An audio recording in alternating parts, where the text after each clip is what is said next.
তহিদ আফ্রিদির দিন শেষ, মিরাজ আফ্রিদির বাংলাদেশ।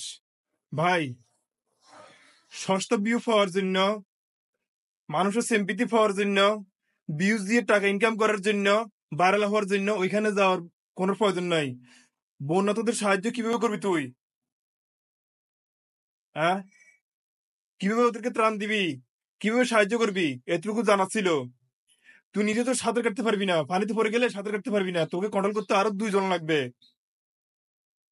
শুধু শুধু এগুলো করার তো প্রয়োজন নাই, তুই এটুকু করতে পারবি। তুই নিজে একটা টিম গঠন করে তাদেরকে ভলান্টিয়ার হিসেবে ওই বন্যা দুর্গত এলাকায় তাদেরকে পাঠাতে পারবি। এতটুকু তুই করতে পারিস। তুই নিজে এখানে যাওয়ার মধ্যে কোনো ফায়দা নাই। আমরা এটুকু মনে করি তুই এখানে যাওয়ার মধ্যে কোনো ফায়দা নাই, এটা জাস্ট ভাইরাল হওয়ার জন্য, ভিউজ দিয়ে টাকা ইনকাম করার জন্য।